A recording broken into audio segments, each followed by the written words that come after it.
Évangile de Jésus-Christ selon saint Marc. En ce temps-là, Jacques et Jean, les fils de Zébédée, s'approchent de Jésus et lui disent : « Maître, ce que nous allons te demander, nous voudrions que tu le fasses pour nous. » Il leur dit : « Que voulez-vous que je fasse pour vous ?»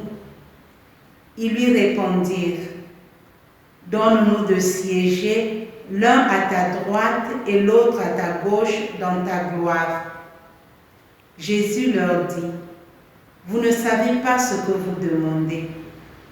Pouvez-vous boire la coupe que je vais boire, être baptisé du baptême dans lequel je vais être plongé ?» Ils lui dirent : « Nous le pouvons. » Jésus leur dit : « La coupe que je vais boire, vous la boirez, et vous serez baptisés du baptême dans lequel je vais être plongé. Quant à siéger à ma droite ou à ma gauche, ce n'est pas à moi de l'accorder. Il y a ceux pour qui cela est préparé. »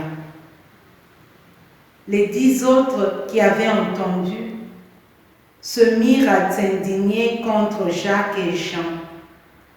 Jésus les appela et leur dit : « Vous le savez, ceux que l'on regarde comme chefs des nations les commandent en maître. Les grands leur font sentir leur pouvoir. Parmi vous, il ne doit pas être ainsi.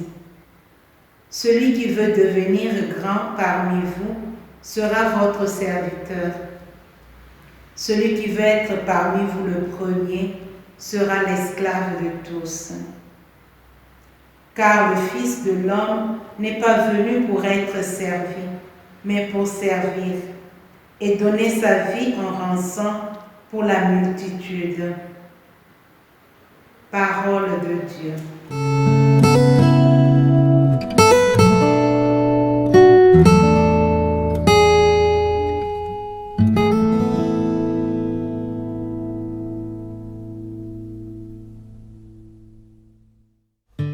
Bonjour chers frères et sœurs fidèles à notre canal de la Fraternité congolaise de Rome. Après une longue période de vacances, une rareté occasionnée par le Covid-19, nous voici enfin pour être illuminés par la parole de Dieu de ce 29e dimanche du temps ordinaire.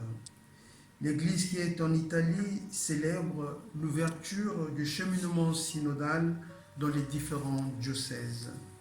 3 axes vont orienter ce cheminement, comme l'indique le pape François: l'humilité, le désintéressement et les béatitudes.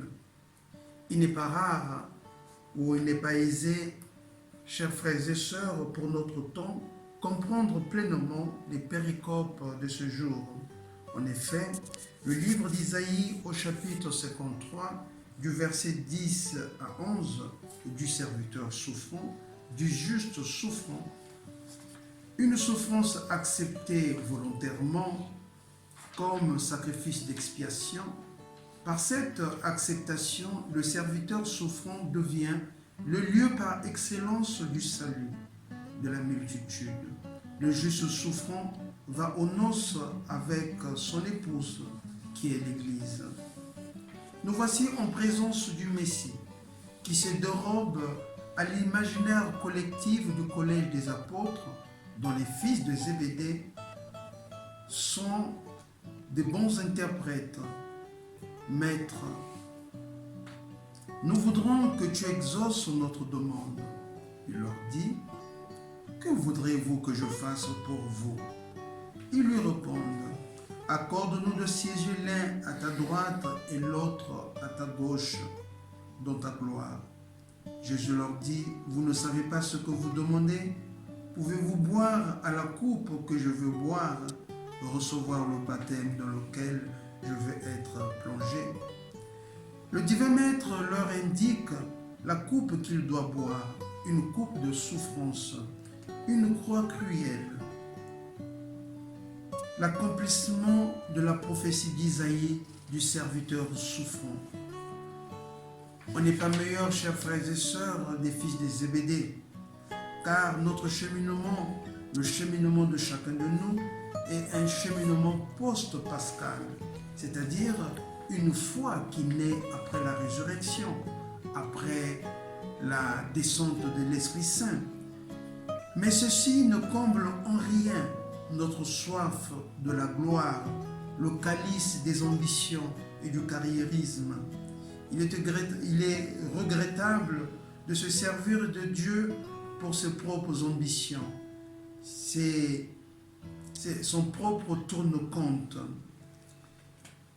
La vantardise de certains serviteurs de Dieu dans les réseaux sociaux, des chrétiens, la recherche effrénée de la richesse, les honneurs, contredisent pleinement les valeurs chrétiennes du serviteur souffrant que nous venons d'écouter. Notre humanité tire sa quintessence dans celle du Christ. Nul ne peut être plus grand de son maître. L'imitation du Christ est le seul chemin et la seule vérité qui nous donne accès au Père et à sa sainteté.